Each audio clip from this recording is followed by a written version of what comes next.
Hello everyone, today I will be discussing the best glitches that got patched in GTA Online. Now by no means am I saying these were the best glitches for the game's health or whatnot, I'm just saying from a particularly statistic standpoint, these were pretty good glitches, I would say so myself. So let's get into it. Now this first glitch is not particularly OP or whatnot, it was just fun to mess around with. It is the Rhino tank launch glitch. It's usually involved using the barrel of the tank to turn into some sort of object, and whenever the tank turned, it would send you absolutely flying into the atmosphere. Most of these glitches were made when GTA Online was in its early stages, so early 2013 when GTA Online was still on the Xbox 360 and PlayStation 3 exclusively. Most of these variations unfortunately got lost to time because Rockstar just patched them, which makes no sense to me whatsoever. These glitches don't make you money or anything, they don't benefit the player at all besides making the game fun. GTA Online at the end of the day to me is a sandbox game, so patching out glitches like this kind of kills the fun, and I really do miss these types of glitches. Some variation of these glitches can be found still today in GTA Online, but it's very rare that you see them, and whenever the one does pop up, Rockstar patches it almost immediately. Because yeah, it makes more sense to patch a glitch like this instead of a God mode glitch, a money glitch, you know, everything. The strip club wall breach is one of my favorite wall breaches in the game, or used to be my favorite wall breach, because it got patched unfortunately, and this allowed you to go behind the DJ's booth in the strip club and allowed you to just chill back there. Once again, like the Rhino tank, this is not a OP glitch or whatever, there was no benefit from this. Once again, this was purely for fun and Rockstar patched it out again. Now you can technically still do this wall breach, you can do it, follow the steps and whatnot, and it will take you inside the strip club, but it will not let you on the roof of the strip club, which is how you got into the DJ booth originally. It will just mesh you into the strip club and there will be no textures or whatever unless you're in first person. You then have to leave the strip club, go back in, and everything goes back to normal. And once again, this glitch was extremely fun to me. It was extremely fun to me and my friends. We were just messing around with it, do whatever. This glitch did not benefit anyone. I don't even think you could pull out guns, so you couldn't use it as a wall breach to kill people or whatever. It was just a classic old wall breach that was fun to use with friends and fun to mess around with, and Rockstar once again patched it out, which is very unfortunate. As you can see in the gameplay, I did all the steps, I'm in the strip club, everything seems fine, but when I go in first person, I'm just in a normal strip club, I'm not behind the DJ booth or anything, and I cannot get back there using this glitch anymore. And to fix this, I have to walk out the strip club, go back in, and then all the textures will be loaded in. So the glitch is effectively patched out. The Casino Day 1 God Mode glitch. If you were around when the casino first opened and replaced the old casino, there was a God Mode glitch that was extremely easy to do. The only steps you had to do was enter the casino, go through all the menus, and then back out. You didn't even have to go in the casino. You just go through the menu, you see the casino B-roll thingy, the screenshot, you close out all those menus, and now you are in God Mode. While this glitch was pretty OP and pretty much everyone was using them at the time, it was very rare to find a player who was not using this in a lobby because it was so extremely easy to do. Rockstar gave out almost no repercussions for this glitch because of how easy it was to do. Me personally, the first time I did this glitch, it was on accident, and I went to go blow myself up and I didn't die. So that's likely the reason why Rockstar gave out no punishments for this, because it was just extremely easy to do, and this got patched out very early on because of how easy it was to do, a couple days after it came out. And this was probably the most popular God Mode glitch ever to exist in GTA Online, because once again, there were visibly no steps to do. All you had to do was go into the casino, get out, and you were in God Mode. That's it. So I kind of will miss this glitch, but once again, I don't really miss everyone being in God Mode. There was a glitch that involved the mission Hold Up Burton, where you have to escort this guy to Mark Madrazo's house. You do the mission as usual, you go to this parking lot, kill a couple gangsters, and then you follow this guy to Mark Madrazo's house, and once you are there, you will find a cheetah. Now this particular cheetah used to be glitched. All you had to do was beat the guy to the house, and it's very easy to do because he's in a standard NPC car. You take the cheetah to your garage and it will let you keep it. From there you just finish the mission, go to your garage, put the tracker on it, and the cheetah was effectively yours at zero cost. It was absolutely free. Even when this glitch was pretty rampant and people were using it a lot, the cheetah is not particularly a fast car, and it wasn't one back then. So this glitch is not that OP, but it was cool to get a free car, especially a cheetah, which has now since been discontinued, in the sense that you can't buy it from Legendary Motorsports, which was its original site. The FIB ceiling wall breach. This glitch was also extremely easy to do. All you needed was a friend, which actually may be difficult for some people, and all you had to do was hide your friend, throw you out the helicopter, and you would get thrown into the top floor of the FIB building, which was fully explorable. I'm pretty sure back then you could even see the textures of the burnt FIB building. I'm not sure if they kept that or not, but I'll see if I can find footage of it here. Another easy wall breach to do that was harmless fun in my opinion, because no one really flies around this area. Usually they fly around the Maze Bank or the Arcadius Tower. People don't usually usually fly around this area, and you can't even really shoot it. It's not like a no-clip wall breach where you're in an outdated texture or whatever outside the map. You're in an interior. You can't even shoot through the walls. So yeah, patching this out really just shows to me that Rockstar doesn't really care about people having fun. Then they'll patch out glitches like this, which are harmless fun that have visibly no effect on other players in your game. It's extremely annoying, and this was a very fun glitch that I used a lot when it existed. Next up, we have the robbery in progress duffel bag glitch. This one is on this list because this was incredibly easy to do. It was solo, it required no other person at all, and once again was very easy to do, and it allowed you to keep the duffel bag. A lot of people like the duffel bag for its cosmetic feature, and it does make your character actually hold their arms a bit more wide, which is quite strange. I'm pretty sure they do that to accommodate the larger, bag on their back, but it kind of just looks a little strange to me. And yeah, this was incredibly easy to do, and it got patched, unfortunately. Now whenever you get a duffel bag via any method whatsoever, and you save it in your interaction menu, you go to change your outfit, it will actually lock you in that outfit until you die. It even does this if you scroll past it in your wardrobe at your house or apartment, which is incredibly strange and an incredibly cutthroat method to make sure that people don't use the duffel bag. I don't know why Rockstar really doesn't want the players to have a duffel bag, which is really strange. It has no PvP purpose or whatever. It's literally purely cosmetic. Me personally, if I was at Rockstar and wanted to make some easy cash, I would just make it so you could buy it for 500,000 and all the tryhards would buy it, trust me. But the thing is, if they're tryhards, they probably got that money via illegitimate methods. So are they really making money? Not really.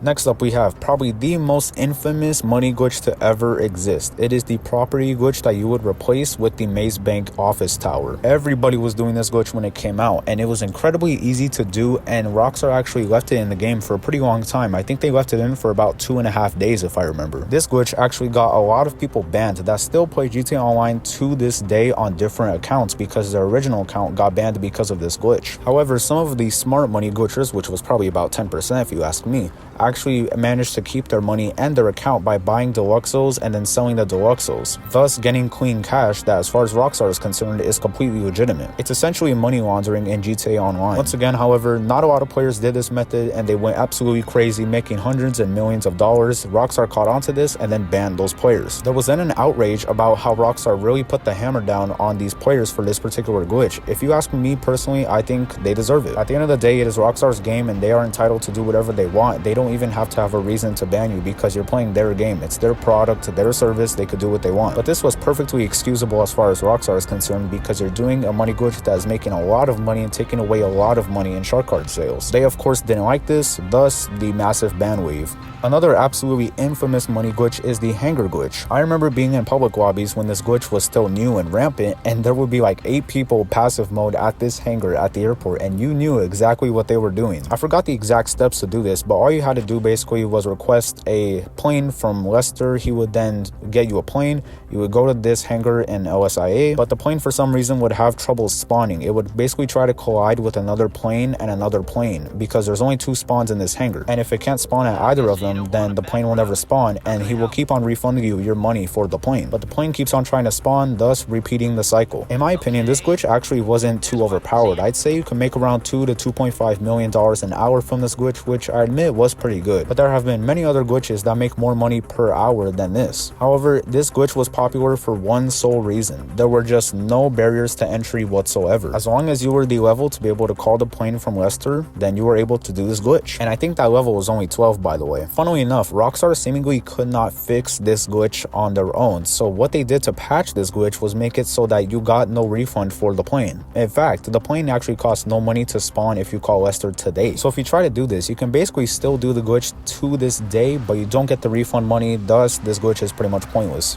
Next up, we have the rapid fire revolver. This is a pretty self-explanatory glitch that basically gave you a rapid fire revolver that would shoot about 50 rounds that are incredibly potent. So strong, in fact, that I'm sure if you shot an insurgent's engine bay, you could actually blow up the insurgent just by shooting it with this glitch. On a PvP basis, this glitch was actually pretty good. You could pretty much snipe hydras out the air, savages, pretty much anything, because nothing could survive the amount of ammo and the amount of punch that this revolver has. So to me, it makes perfect sense as to why this particular glitch was patched out, because if it ever starts to interfere with PvP or other people's experiences, then in my opinion the glitch is worthy of getting patched. However, the consistency of this glitch could have been a problem if people tried to abuse it for PvP purposes, but I'm sure if you do it enough times it will become muscle memory. But this glitch was still very fun to mess around with and to hear the incredible sound that this revolver made. You think the A10 Warhog has the most menacing gun sound to ever exist? Well, you might want to hear this one. Put it in your thingy and Next up, we have the auto shop duplication glitch. Basically, this was an incredibly easy duplication glitch to do that only required the auto shop. All you would do is go back and forth in your auto shop and it would keep on duplicating cars very easily, and this glitch was incredibly easy to do. Everyone was doing this glitch as well. Every time you saw someone outside auto shop, they were likely doing this glitch. A personal anecdote about this particular glitch is that I had a friend who did this glitch and absolutely abused it. He got at least 50 dupes out of this particular glitch. Rockstar then busted him because he didn't wait for the daily sell limit to pass, and now he is still stuck with about 50 of these dupes, all of which are worth about 15,000 because Rockstar knows that they're dupes. So yeah, a lesson in always waiting for the daily timer. Even if you're legit, just do it for your sake. Next up, we have the Comedy Club wall breach. I love this wall breach because it was incredibly fun to mess around with and is now known for an incredibly popular Vanoss video in which him and his friends talk about jokes and basically mess around in the comedy club. Once again, a harmless wall breach that didn't affect anyone. This is not a wall breach where you could shoot at other players. You were under the map as far as I'm concerned. You literally had to parachute down like into the depths of hell just to reach this comedy club. You are not killing anyone down there, but once you were down there, it was incredibly fun. It had a cool atmosphere and it was just cool to mess around with your friends in a comedy club. I actually used this one. Me and my friends messed around with it too, and it was pretty fun. Fun fact, this interior of the comedy club actually never got used in any mission or anything. It's pretty much just a cut interior that still exists under the map of GTA Online for some reason. You can still get into this interior by using certain jobs that have this interior unlocked somehow, probably by glitching or modding. But I don't know why Rockstar didn't just keep this in the game. Once again, it was harmless. There was no way to harm other players' experiences or whatever, and you were under the map by yourself. You're harming yourself more than other people because you had to kill yourself to get out of this interior. So yeah, another cold case of Rockstar just for some reason cutting players' fun in GTA Online, which is basically a sandbox game. Makes absolutely no sense to me personally.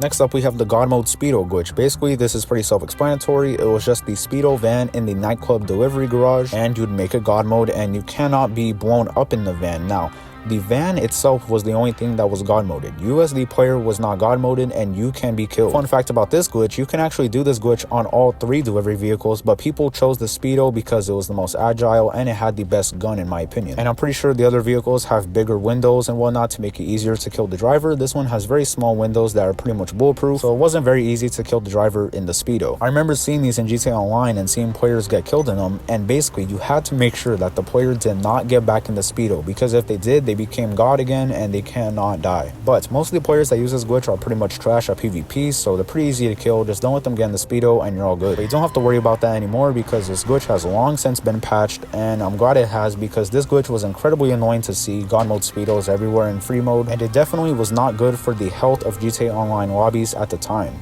Honorable mention here. This is an honorable mention because it's not particularly a glitch, but a gameplay feature that should have been a glitch. So I'm pretty sure most people know about passive mode today. I'm pretty sure if you're a new player, old player, you know about it and you know what it can do. Basically, if you go in passive mode today, you cannot die. The only way you can die is if you die by some environmental damage, so like fire or whatnot, or if a player drives a car pretty fast at you, bails at the last second, and then the car hits you, because at that point the car is not invisible and it can still damage you. But passive mode didn't always used to be like this. You used to be able to get killed by pretty much a lot of things in passive mode in the early days of GTA Online. First off, you could get ran over in the old passive mode, which makes no sense whatsoever. Even if you were on passive mode or whatever, you've been on it for a long time, all a player had to do was run you over and that's it. So if you were in passive mode, you could still die very easily. Most players counter this by just jumping on top of a ledge and you cannot die by that, but if you got a helicopter and used the propellers to hit the passive mode player, they would still die. So yeah, not really a glitch, but just a weird method of implementing passive mode in the early days of GTA Online.